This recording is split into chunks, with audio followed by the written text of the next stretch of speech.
Good evening, ladies and gentlemen. Thank you for joining us here for the Alpharetta City Council meeting.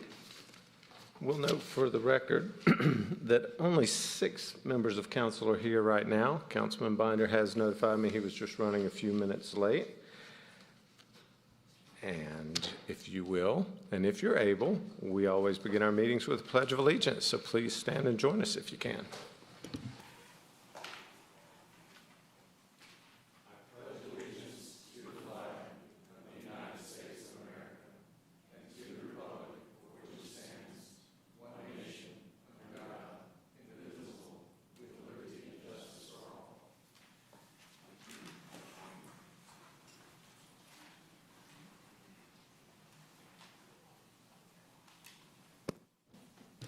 First up on tonight's agenda is the consent agenda, and the consent agenda has 2 items. First is council meeting minutes from our meeting of October 4th, 2021. Second item on the consent agenda is the financial management report for the month ending August 31st, 2021. Is there anyone who would like to remove anything from the agenda? Seeing none, do I have a motion? Motion to approve. Have a motion by Mayor Pro Tem Mitchell and a second by Councilman Burnett. All those in favor of approving the consent agenda, please vote yes, otherwise vote no. And it does pass unanimously. So that will wrap up the consent agenda. We'll move on to the public hearing portion of tonight's meeting. First item on the public hearing is V-21-22 Lakeview/TPA variance to waiting period. Mr. Woodman, you have the floor.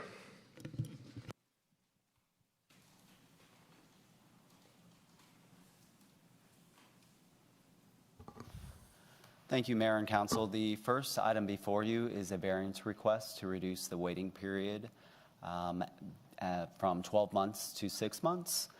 The applicant came before Council on April 5th, 2021 to change previous conditions of zoning on the property related to the Alpha Loop.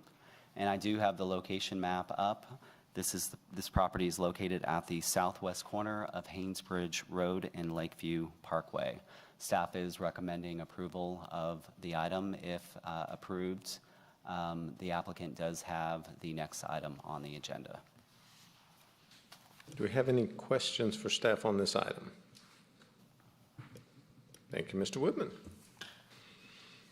Ms. Lauren, thank you for joining us this evening. Do you know if we have any public comment cards at this time? We do not, sir. Thank you. But if there is anyone here that would like to come forward and speak on this item, now is your opportunity to do so. Seeing none, we'll close public comment. Would the applicant like to come forward?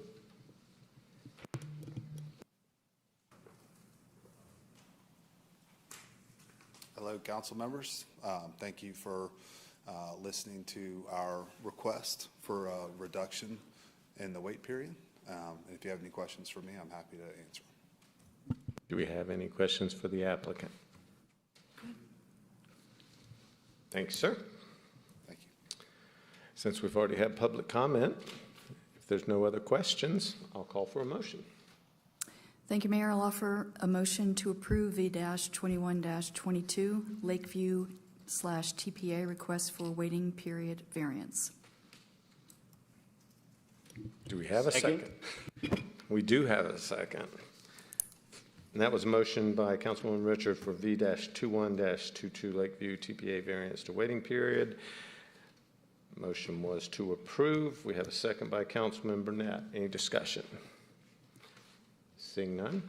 All those in favor of the motion to approve, please vote yes, otherwise vote no.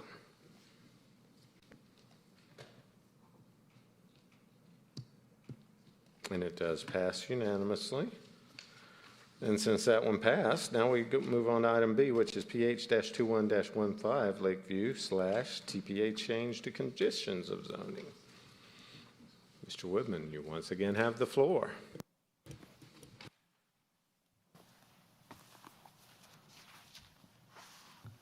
Thank you, Mayor and Council. The item before you is a change to previous conditions of zoning. The applicant is asking to increase the building height of the for sale townhomes from 3 to 4 stories increase the height of certain parking decks from 5 to 6 levels, modify specimen tree saves within the conditions, and to allow a right-in only to the site from Haynesbridge Road. The location map is up on the overhead. The property, again, is located at the southwest corner of Haynesbridge Road and Lakeview Parkway. This is the Lakeview Park, formerly known as 360 Tech Village site plan that was approved. The first request deals with the for-sale townhomes. The townhomes on the site plan are located here, adjacent to Lakeview Parkway, and here closer to the lake. These are the 4-story townhomes that are proposed. Toll Brothers would be the developer of these townhomes. There's another elevation of that product. And another elevation. Just wanted to show some examples of similarly zoned properties. This is the Liberty Village property located at the northwest corner of Old Milton Parkway and Westside Parkway. These are also 4-story townhomes. Just like the townhomes being proposed at the Lakeview property, they have that upper rooftop patio area on the 4th floor. The other request that the applicant has before you this evening is to increase the parking deck from 5 to 6 levels. This would apply to only this parking deck within the multifamily building. So the site plan at the time showed a 5-level parking deck. The applicant is requesting to increase that to 6 levels. This is a top view of that parking deck within the multifamily building, and this highlight or shaded area represents the 6th level. So it is not a complete full level; it's a partial level. And we do have elevations of the building. The parking deck the parking deck would not be seen from any of the elevations except for the west elevation, so facing the lake, this elevation. And it would be just this portion here. If approved, we would recommend a change to the condition that's currently in the staff report. I'll highlight that as when we get to the conditions. Also wanted to show an example of the parking deck that is located at Avalon, right at Old Milton Parkway and Georgia 400. This is actually 7 levels above grade. The other condition that the applicant requests is to modify the specimen tree saves. There were 2 specimen trees located here that the applicant is asking to remove from the save, and they were asking to replace those with 2 additional saves, although the city arborist has identified a 3rd potential save as well. So one of these is actually confirmed by both the applicant's arborist and our city arborist to be in poor condition, so it's not even a good save anymore. Tree 568. And then 566 is a good condition tree. The applicant has indicated that the multifamily building is in the location of where that multifamily building would be, so they need to remove this one. They're proposing to remove those 2 tree saves from the conditions and add tree 620 and 621. Both are good condition white oaks, both 26-inch caliper trees. The arborist also identified an additional tree, number 579, that has the potential of being a good save. The arborist would need to go back out to the site to verify that in the save, and I will address that in the conditions. One moment.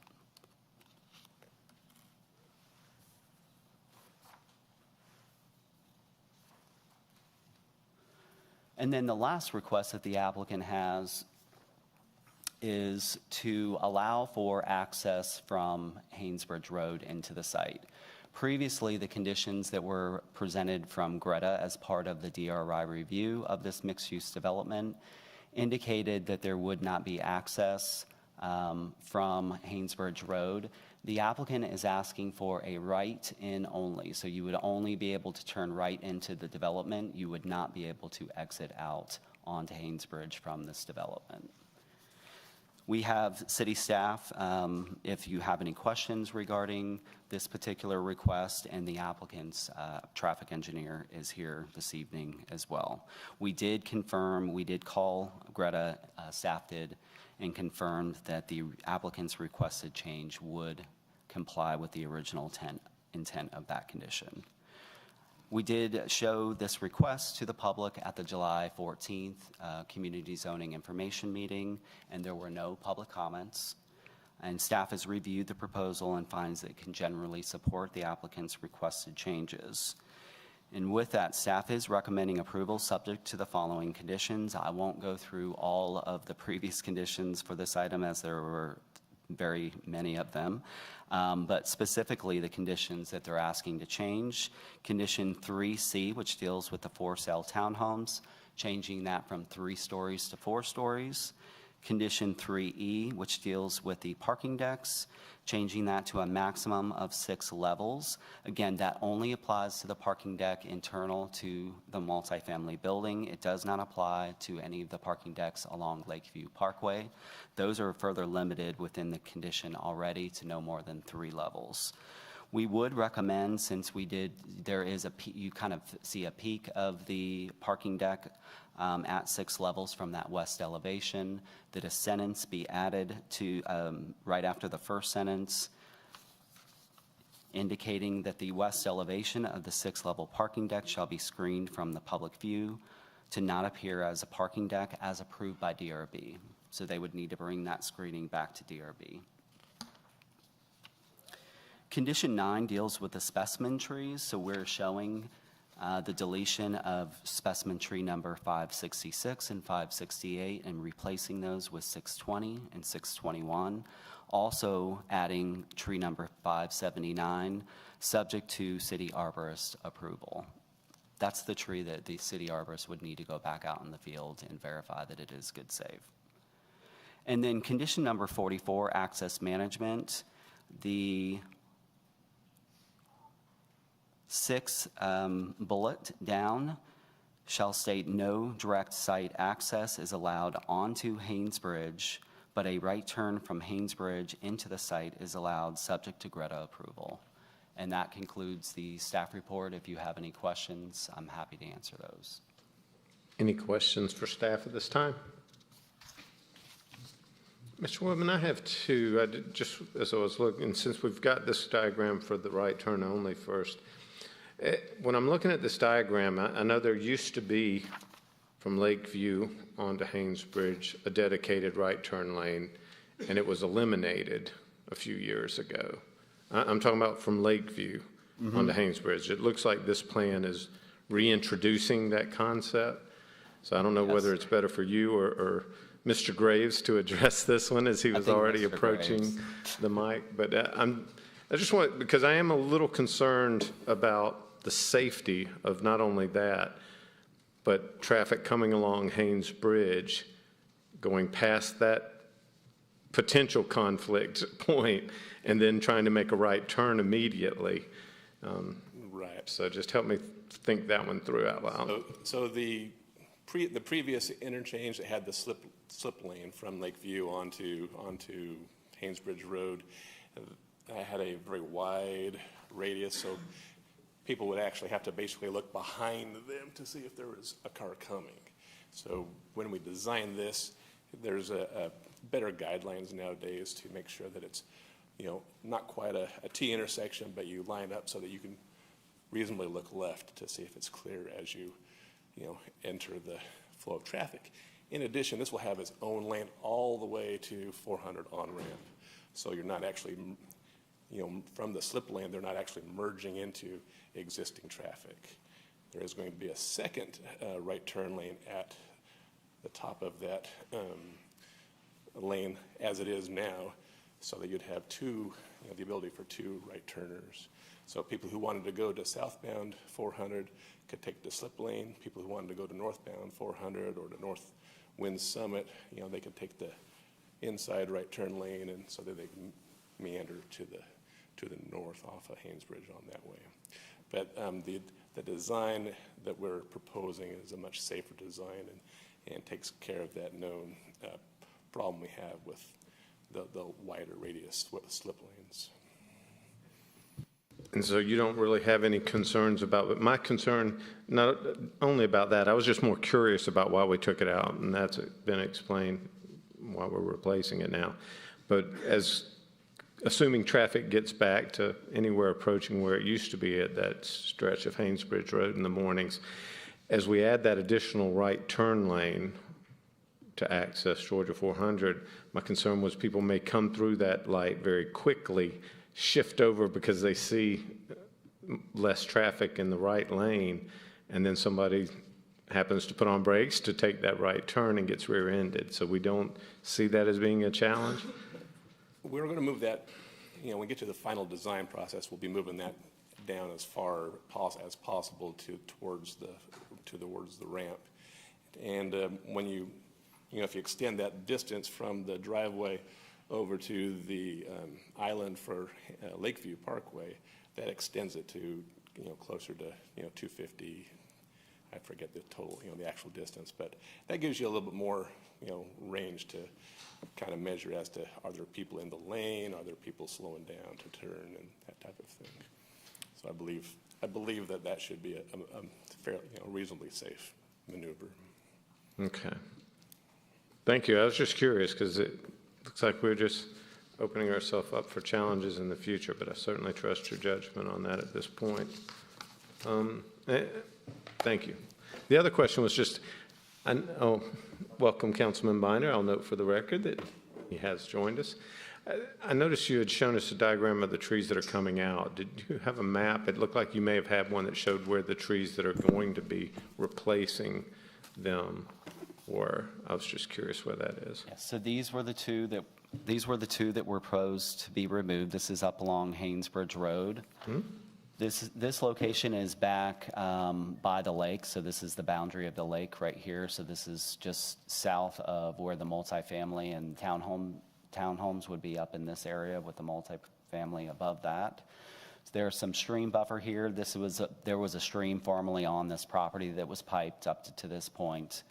So the additional trees that are being proposed to save are, get my pointer out here.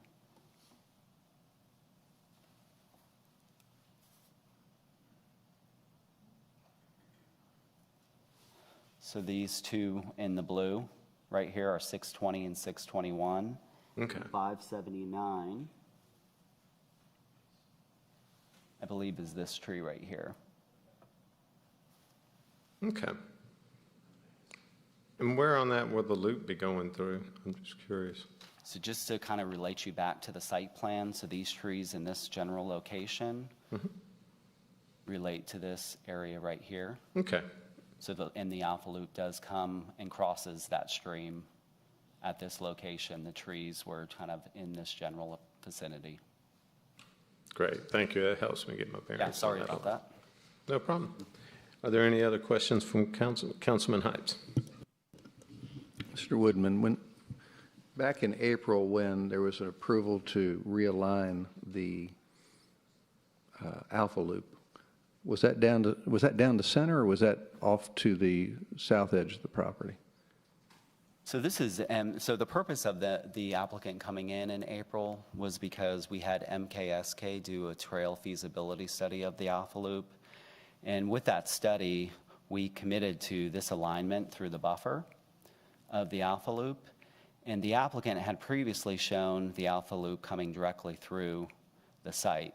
And so in April 5th, this was the spur that was removed from going internal to the site.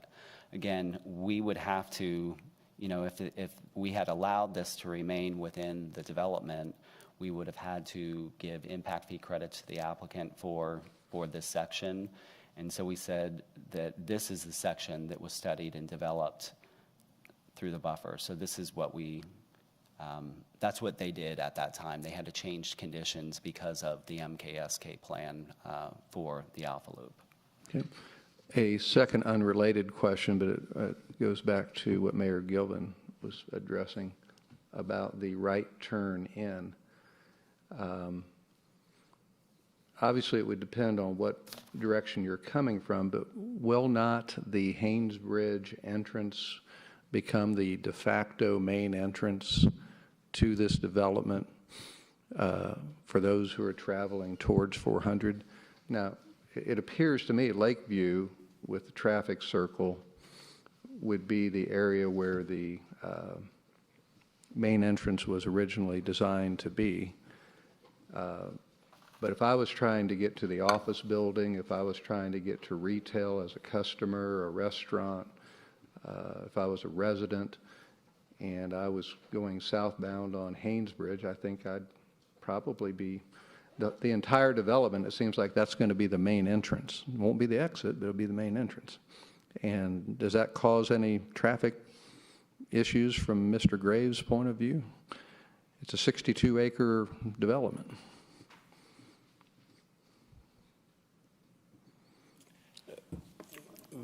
From the applicant's traffic study that reviewed, their assumptions on the trip generation and where people were coming from, the number of trips that would be entering off of that entrance was, around 100 vehicles in the PM peak hour, which is a reasonable number for that roadway. It did not catch me off guard.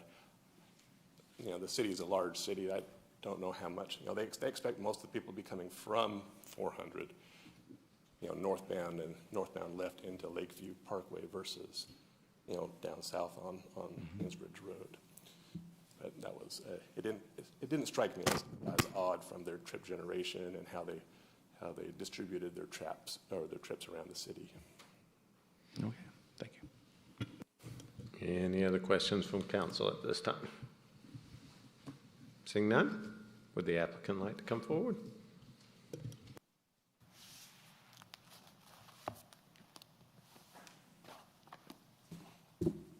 Thank you, Michael.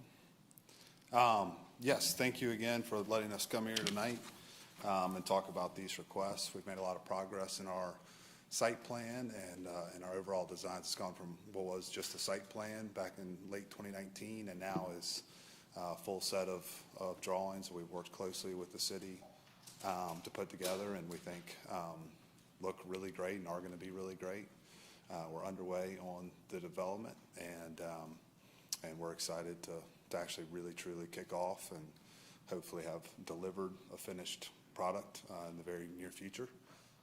As we have progressed this drawing and design from 2019 to now, a couple of things have moved and changed, as you would expect in a big complicated development like this, and we were hoping that this could be kind of a catch-all hearing where we address all those things that have popped up for us with you, the council, and make sure we're all on the same page.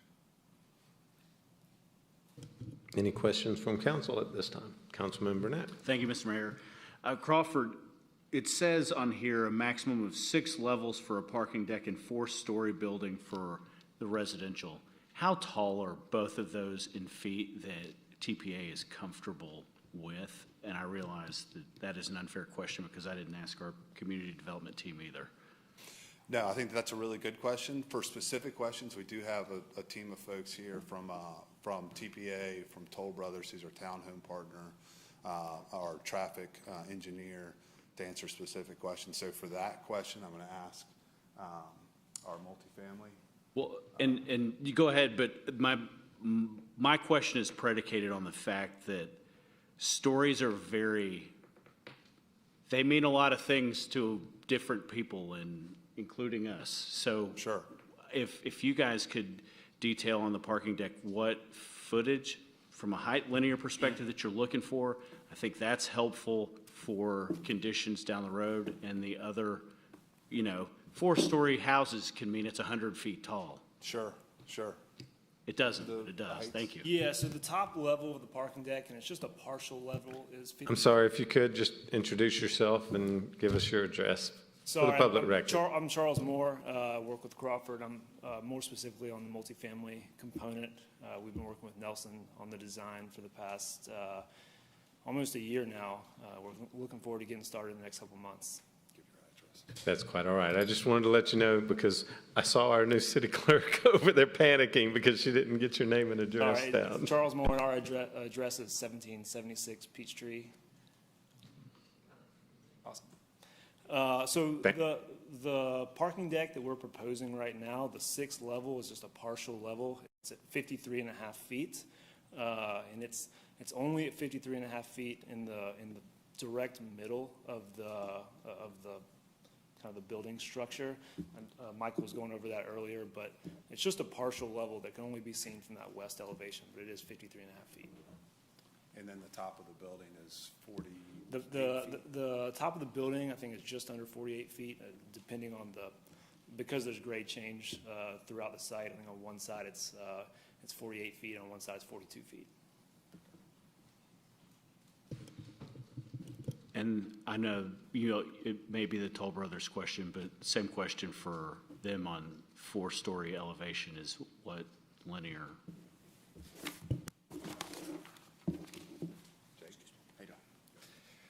Jake Meek, 889 Drury Street, Atlanta, Georgia. And I'm with Toll Brothers, obviously. The 4-story height for our townhomes are just shy of 50 feet. So 49 feet and 4 inches, if you want to be that exact. Anything else for? That's it. Okay, thank you. Thank you, sir. Any other questions from council at this time? Seeing none, is there anything else you wanted to present? No, good. Thank you. Thanks, sir. Ms. Shapiro, do we have any public comment cards? We do not, sir. But if there is anyone that would like to come forward and speak on this item, now's your opportunity. Seeing no one, we'll close public comment. Do I have a motion from council?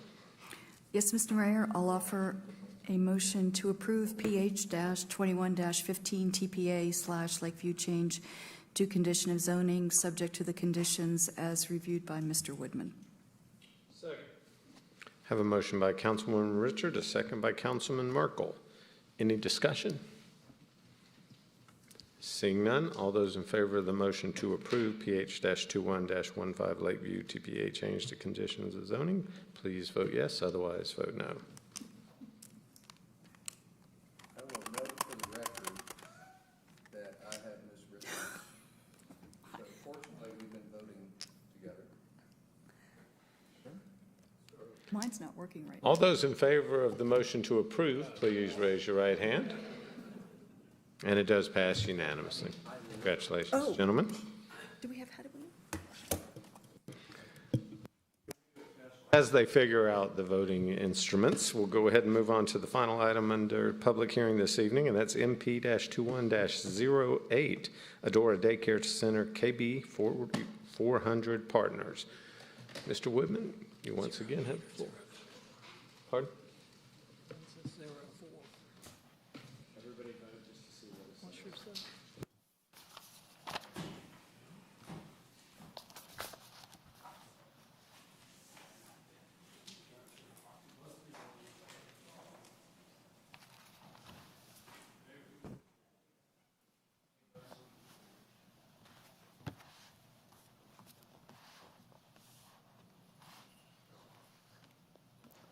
So the vote did pass.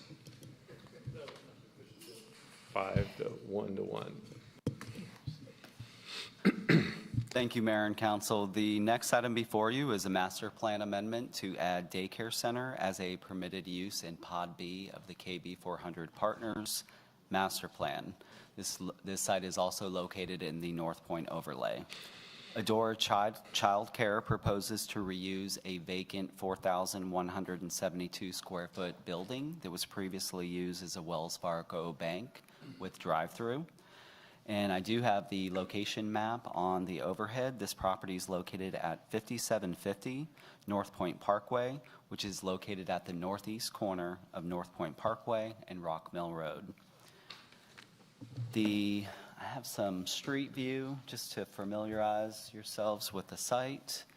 This is the former Wells Fargo Bank from North Point Parkway.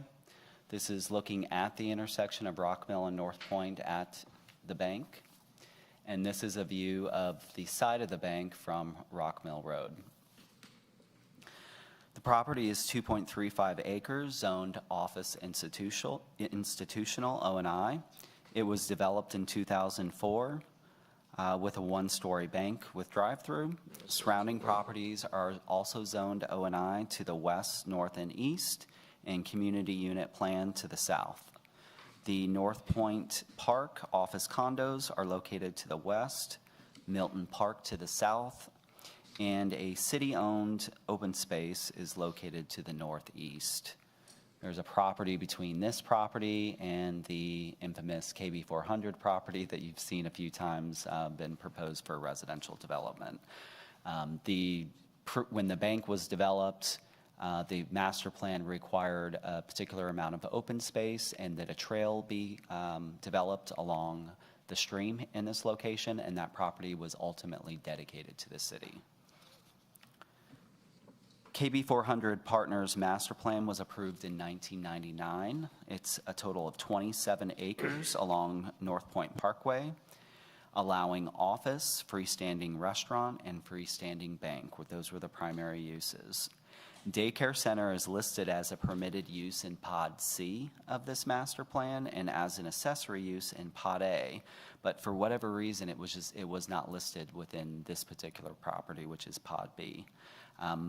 Researched through the master plan and couldn't, it seemed like it was just left off the table, but there didn't seem any rhyme or reason for why it was not allowed on this particular property. I do have the site plan up, so this represents reuse of the existing bank and then redevelopment of the drive-through facilities.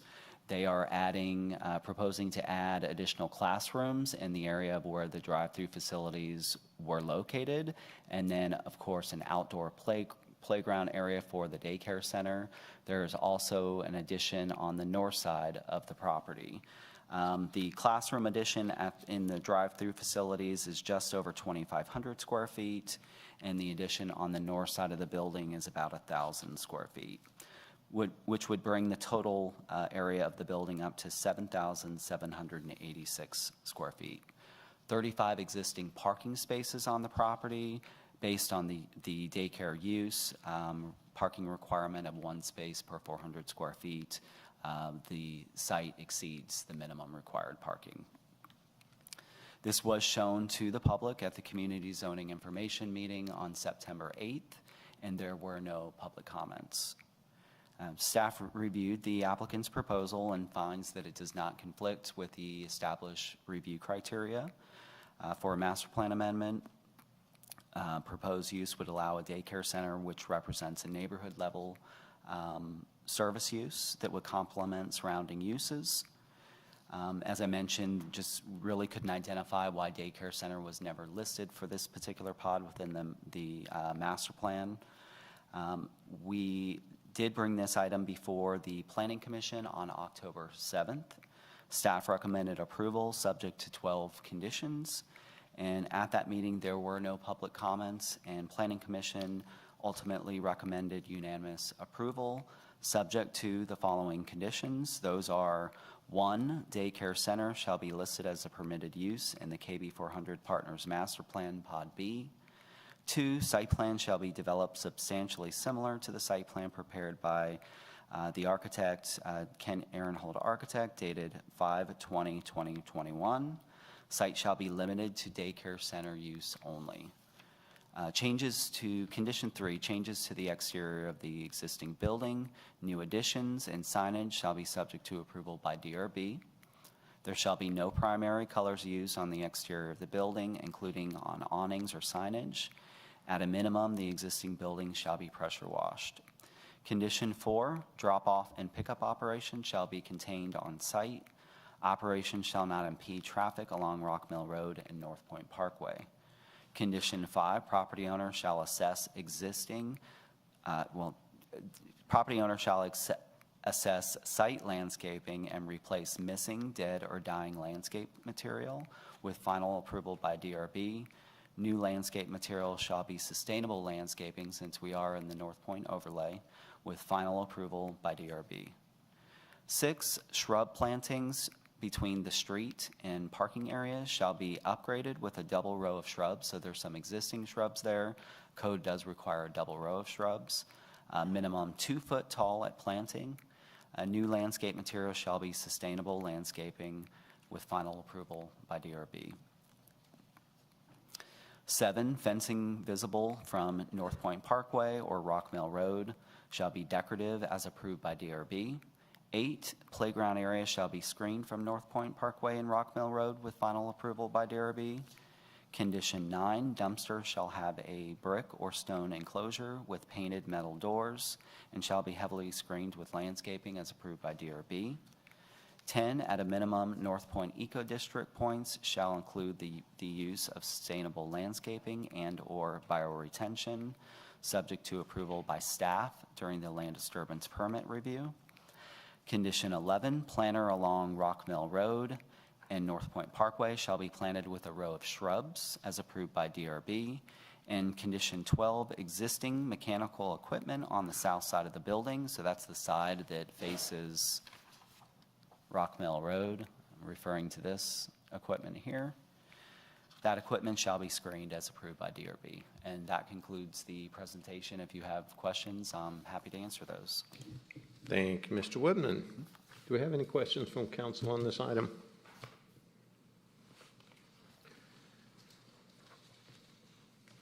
I'll ask you, I'll ask the applicant a little more detail. I think this is a great use for the site, but the one thing I am concerned a little bit of is that traffic pattern, only because I think it's built great for the flow through there, but I'm a little concerned about traffic backing up, as you mentioned in that condition on North Point. Have you given any thought as staff of how that would best be prevented? So we did, that was a concern, and it always is with a daycare center or school with a pickup and drop off. We discussed that with the applicant, and the intent here is not to have like a drop-off line that you find at some daycare centers. The parents would actually park utilizing the parking spaces, park in the parking spaces, and bring their children into the facility. So we felt that addressed our concerns. Good, thank you. I appreciate that. Any other questions from council? Seeing none. Thank you, Mr. Woodman. Do we have the applicant with us this evening? I figured there was somebody out there. Thank you. Good evening. Thank you, Mayor and Councilman. Keith Iden, 10 Richdale Way, Greenville, South Carolina. Thank you. Thanks so much for considering this change, and I'll be glad to answer any questions you might have. Does anyone have any questions for the applicant? Mayor Pro Tem Mitchell. Thank you for being here. Do you own other daycare centers? Yes, sir. And do you use the same drop-off method Yes. at the other ones? Currently, the daycare is not like regular schools. Our hours from 6:30 to 9:30 for drop-off in the morning. So barely there will be any traffic, because the parents come and park and just drop off the kids and then they leave. There's no traffic with, drop off and pick up with the daycare.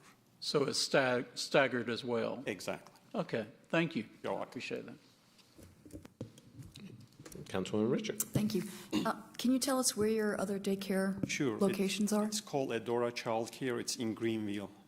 Greenville, South Carolina? Okay. And what made you pick Alpharetta for your Georgia location? It's one of the best places. So in fact, this is going to be my third daycare. I'm planning to expand to turn into a chain. That's my plan. It's very successful in Greenville. So Greenville is, it's a small town. It's become very successful. So if I want to really make it a nationwide, I have to start from somewhere like Alpharetta over here in Atlanta. That's what's kind of my intention. And hopefully after here, I'll go to the other locations. Okay, thank you. You're welcome. Any other questions from council at this time? Seeing none, thank you, sir. Thank you. Ms. Shapiro, do we have any public comment cards on this item? We do not, sir. But if there's anyone here that would like to come forward and speak on this matter, now is your chance. Seeing none, we'll close public comment. Do I have a motion from council? Yes, Mr. Mayor, I'll offer a motion to approve MP-21-04 Adora Daycare Center, KB 400 master plan, subject to the conditions as read by Mr. Woodman. I'll second that, but it's MP 21-08. We've been corrected. Our packet has got the wrong number. Oh. Thank you for that. Do you accept that change? I accept that change. Okay. Just wanted to clarify, that was apparently some clerical error that caused that issue. So, any discussion? Everybody clear on what the motion is? Seeing no discussion, all those in favor of MP-21-08 for approval, Adora Daycare Center, KB 400 Partners, all those in favor vote yes, otherwise vote no. It just passed unanimously. Congratulations, sir. So that'll wrap up the public hearing portion of tonight's meeting, and we'll move on to the new business. I'm going to take a point of privilege and a little housekeeping here. Since we've had our new city clerk sitting over there diligently doing that job, I thought it might be more appropriate that we actually pass the resolution that makes her our city clerk. So I'll move that item to the first of the new business portion of tonight's meeting. And Mr. Regas. Mayor and Council, good evening. And so in your executive session on October 4th, you all voted unanimously to appoint Ms. Shapiro as the new city clerk. So before you tonight, in order to confirm that, is a resolution that Mr. Stacy will read, and y'all can vote on it in public. Thank you, sir. Any questions from council on that? Mr. Stacy, the resolution, please. A resolution of the mayor and council of the city of Alpharetta, Georgia, appointing Lauren Shapiro as city clerk of the city of Alpharetta, whereas pursuant to Article 3, Section 3.13 of the Charter of the city of Alpharetta, the city charter, the office of city clerk is filled by the appointment of the mayor and council, and such appointee shall continue to serve as city clerk until a successor is appointed and qualified.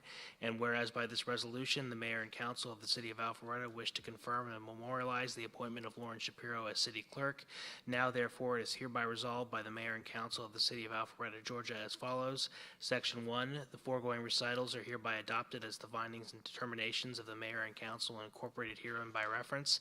Section 2, Lauren Shapiro is hereby appointed as the city clerk. Further, her service as acting city clerk is hereby ratified, confirmed, and approved. So resolved and adopted this 18th day of October, 2021. Thank you, sir. There's no questions from council. Ms. Shapiro, is there anybody that wants to speak on your appointment as city clerk? We have none, sir. You have no public comment cards. You sure about that? Any takers? No, that's all. If there is no public comment, then I'll go ahead and call for a motion, please. Motion to approve Lauren Shapiro as our new city clerk. I have a motion by Mayor Pro Tem Mitchell and a second by Councilman Heights, and that was the appointment of Lauren Shapiro as the city clerk of the city of Alpharetta, Georgia, as read in the resolution by City Attorney Mike Stacy. All those in favor, please vote yes. Otherwise, vote accordingly. Congratulations, Ms. Shapiro, or condolences, whichever may be in order. With that being said, we'll move back to the earlier portion of tonight's new business as identified on your agenda, and that be item A, Wills Park Improvements, Site Work at Equestrian Center and Maintenance Facility, ITB 22-003. Mr. Sasevich, you have the floor. Good evening, Mayor and Council. Before you is the site work for the equestrian as well as the Rec and Parks Maintenance Facility. We combine these two projects of the site work to get economies of scale and to have a lower cost for the overall project. We received multiple bids that came in.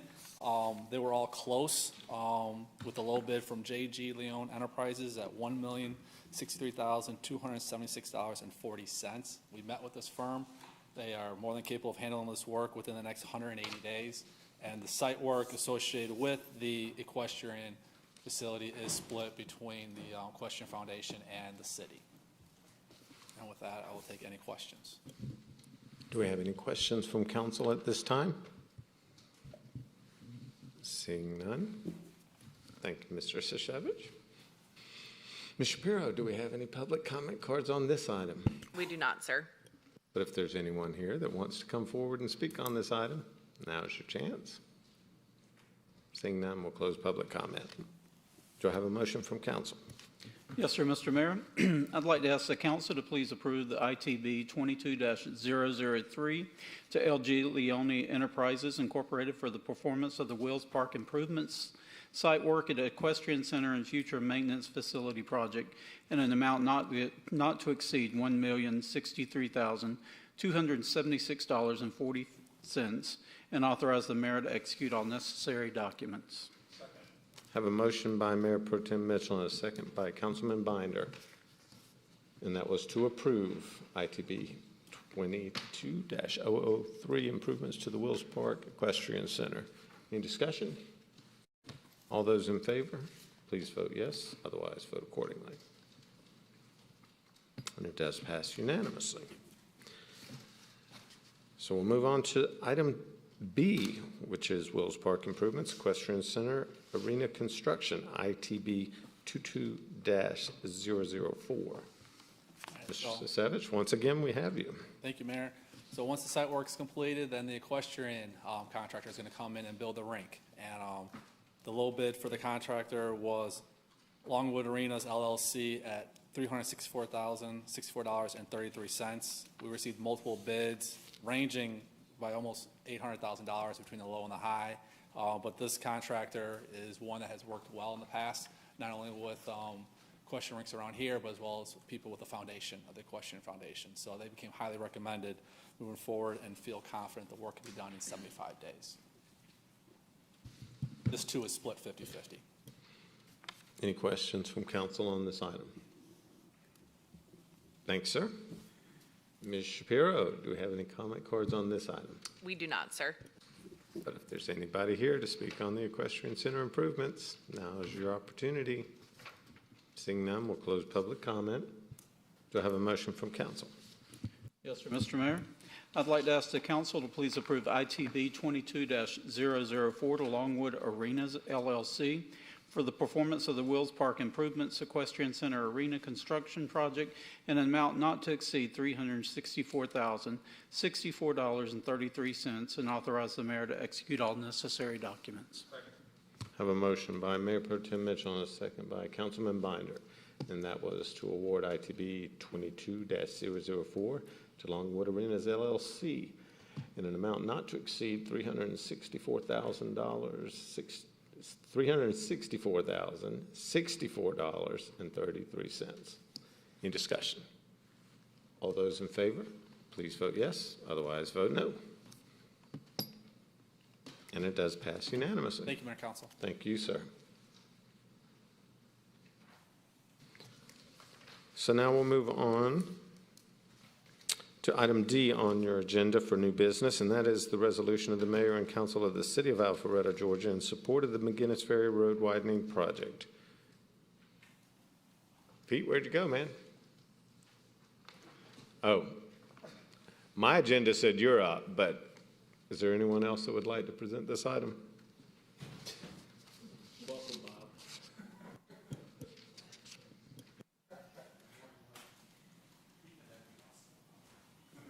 Mayor, Council, y'all know we've been working on the McGinnis Ferry Road expansion project for years and years.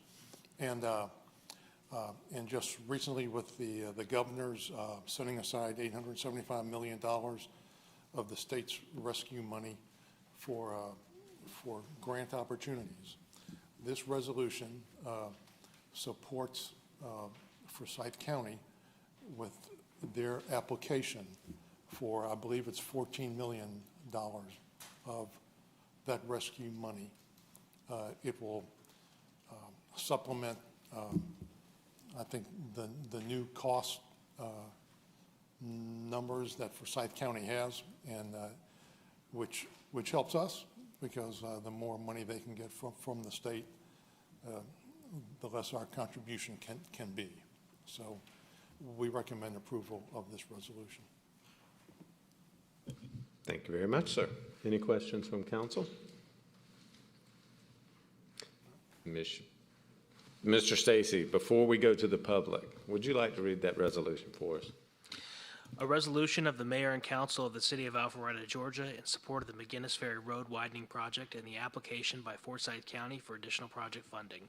Whereas McGinnis Ferry Road serves as an important corridor that connects residents of Forsyth and North Fulton counties to key employment centers in the regional transportation network, and whereas strong business and residential growth in the area has driven demand on the corridor with average daily traffic now at 26,200 vehicles per day, and whereas the current two-lane design of the roadway and limited sidewalk presence means that bicyclists and pedestrians are forced into the hazardous situation of sharing very limited roadway space with vehicular traffic, and whereas because of these factors and its importance to the transportation plans of multiple jurisdictions, the city of Alpharetta has long supported improvements along the McGinnis Ferry Road corridor, and whereas McGinnis Ferry Road widening project will transform the corridor into a median separated four-lane roadway with turn lanes at intersections and sidewalk enhancements along the corridor, and whereas these elements will create a modern multimodal transportation spine that serves as a critical regional connection between I-85 and Georgia 400, and whereas the city of Alpharetta is engaged in a partnership with Forsyth County, the city of Johns Creek, and the Georgia Department of Transportation to fund and complete the McGinnis Ferry Road widening project,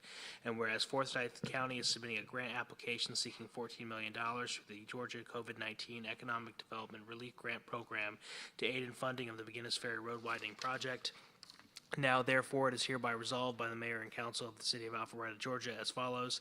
Section 1, the foregoing recitals are hereby adopted as the findings and determinations of the mayor and council and incorporated herein by this reference. Section 2, the mayor and council support the completion of the McGinnis Ferry Road project and the application for $14 million in grant funding as sought by Forsyth County to advance the project. So resolved and adopted this 18th day of October, 2021. Thank you, sir. Ms. Shapiro, do we have any public comment cards on this item? We do not, sir. But if there is anyone here that would like to speak on the resolution about McGinnis Ferry Road, now is your chance. Seeing none, we'll close public comment. Do I have a motion from council? Yes, sir, Mr. Mayor. I'd like to make a motion that we approve the resolution of the mayor and council of the city of Alpharetta, Georgia, in support of the McGinnis Ferry Road widening project as read by our attorney, Mike Stacy. I have a motion by Mayor Pro Tem Mitchell and a second by Councilman Merkel, and that was to approve the resolution of the mayor and city council of Alpharetta, Georgia, in support of the McGinnis Ferry Road widening project. Any discussion? Mayor Pro Tem? Oh, thank you. This grant money is a needed, because of increased cost over on that corridor, it's certainly needed, and I'll take the state dollars and federal dollars any day we can get them, so it's a good thing. Councilman Burnett? Yeah, and just to thank Kevin Tanner and our friends in Milton and in Johns Creek for doing the same thing. I think we've got a really, really good opportunity to put this behind us. And there's there's hundreds of thousands of people that are affected by the four corners of that interchange. And I think it's as compelling an argument as the state's going to see from a dollars and cents perspective. And you know, we don't all four agree on everything all the time, but it's nice when we have the opportunity to work together. And thanks to Bob and also Brandon Beach and Kristen for him submitting letters of support as our state senator and the CID for being a willing partner as well. Thank you. I'd just like to concur with my fellow council members that I think if you've been working on this project for as long as we have, the cost keeps going up faster than our contributions we can gather. And so even though it says a $14 million grant request, that's only a small portion of the project. Most of the overwhelming majority of the money is contributed by Forsyth County, the city of Alpharetta, the city of Johns Creek, and Milton. So I think this is a very worthwhile application. And I was actually surprised to see the traffic counts are 26,000 a day on a two-lane road. For comparison's sake, the most heavily traveled section of Old Milton Parkway over there near North Point Parkway is about 46,000 cars a day, and that's 6 lanes there. So no wonder traffic is so bad when I used to try to get down McGinnis Ferry Road. So if there's no other discussion, all those in favor of the motion to approve, please vote yes, otherwise vote no. And it does pass unanimously. Next item under new business is the appointment of alternate member to Planning Commission. Councilmember Renchard. Yes, Mr. Mayor, I am offering to appoint Jamie Bendel to the alternate seat on the Planning Commission. I think there was a second down there by Councilman Hypes first, but it was kind of close. So we have a motion by Councilwoman Richard, a second by Councilman Hypes, and this was to appoint Alpharetta resident Jamie Bendel as the alternate on the Planning Commission. Any discussion? All those in favor, please vote yes. Otherwise, vote accordingly.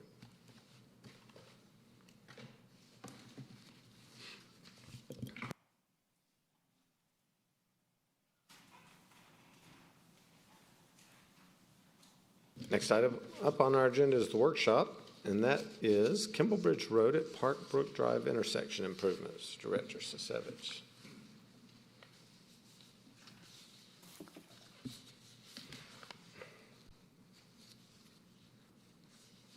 Good evening, Mayor and Council. For you tonight is the Kimball Bridge Road at Park Brook intersection for a workshop item. Public Works is looking for some guidance and feedback concerning this intersection. It's actually both intersections.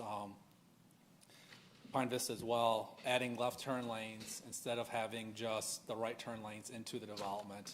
I bring it forward to you tonight because we are in the process working with our mill and resurfacing contractor who is going to mill and resurface this entire stretch of Kimball Bridge Road from basically the cemetery just east of Waters Road all the way to the city limits, and like to capitalize on the dollars that we have over there if we want to go forward as a change order or if we want to hold off.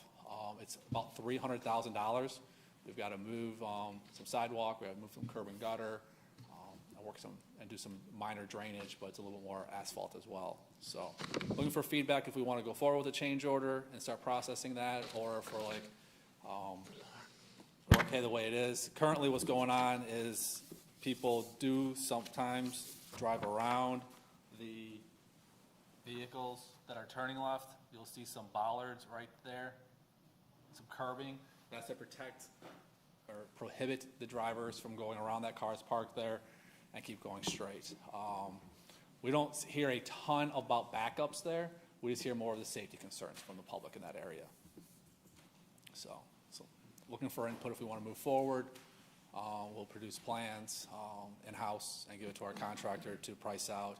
But preliminary, we're looking at about $300,000. Councilman Merkel.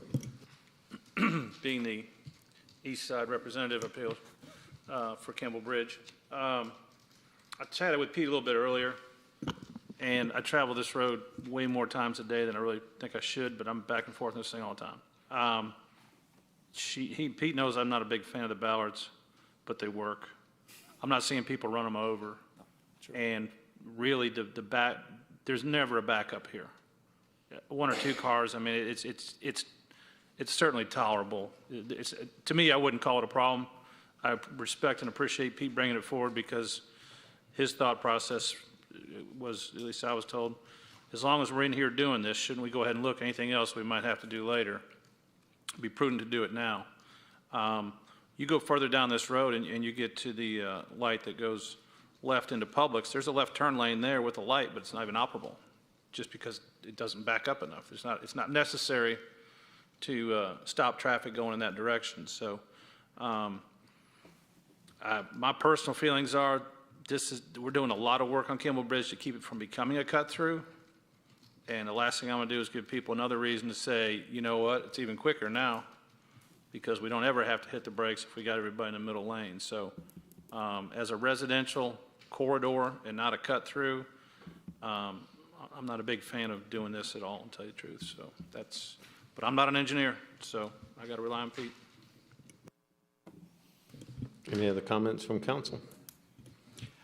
I would just add to that Pete had asked me about that, and there was some cost efficiencies if we were desirous of wanting to go ahead and move this forward. So that's why I wanted to do a workshop versus just present it to council in an email and things like that. And so I would go with whatever, Dan drives on that road more often than anybody, but unless there's another favorable motion to move forward with this, then. Nope, that's fine. Are you loud and clear?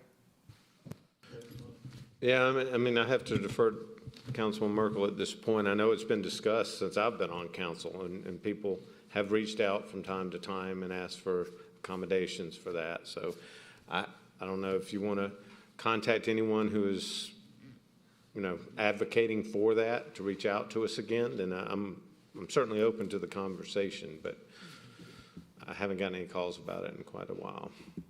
Nope, we'll do. Yep, I'll research it. Go back. Thank you. Thank you, sir. That'll wrap up the workshop portion of tonight's meeting. So if there's anybody here from the public that wants to come forward and speak your piece, you have 3 minutes, and now is your opportunity to do so. Seeing no one, we'll close public comment. Reports. Do we have any reports from council?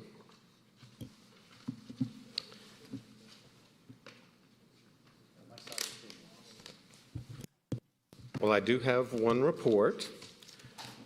We had a very nice lady, I believe, if I can get that name right, Latrell Hinckley, I believe is the name, of the co-president of the North Fulton Retired Educators Association, who had reached out to us a week or two ago and asked for a proclamation, but she didn't want to have to come to council and go through the public presentation.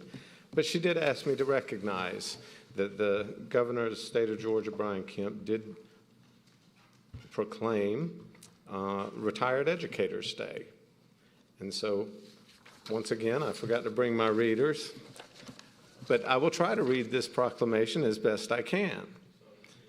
I need to start bringing them. These proclamations are getting smaller types as they go along. Whereas more than 140,000 retired educators have devoted their time and talents to public education in our state,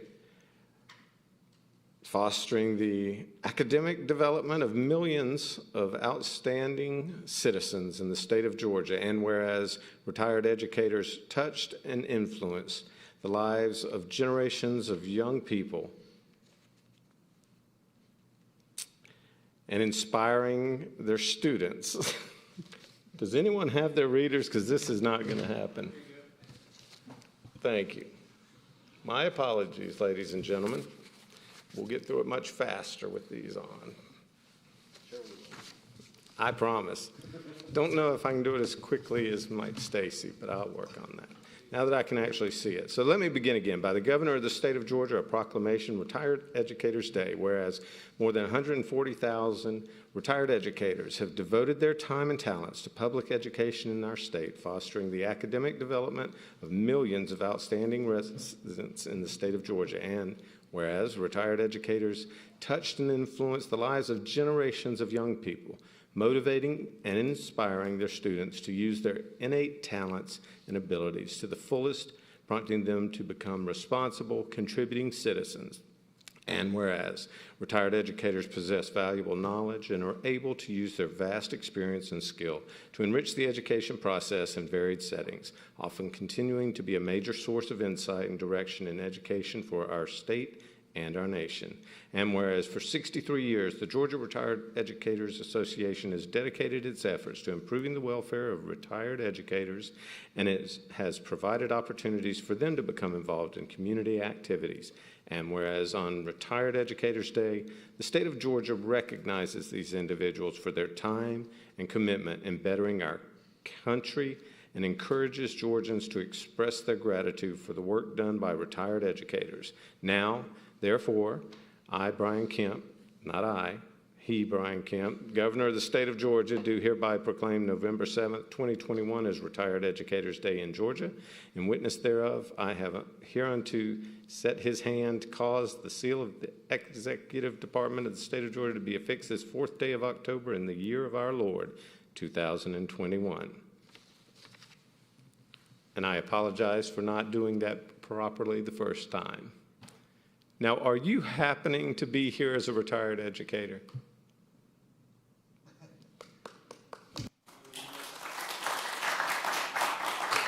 Are you Miss Hinckley? Yes, I am. Thank you. Well, I'm sorry that I butchered that the first time. I hope I read it better the second time. I did have great teachers, and I'm sure they're retired by now. So, if you don't mind, I'd love to hear your thoughts on this.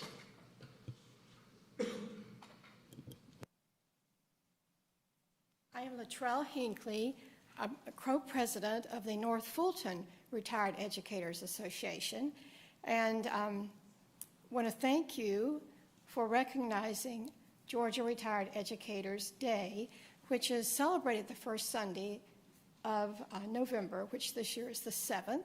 Many of the houses of worship will be recognizing retired educators on that day, and I would thank you so much for letting me come and recognizing our special day. Thank you. I appreciate you bringing this opportunity toward us. That being said, if there are no other reports, I'll have to unfortunately call for a motion to adjourn into executive session.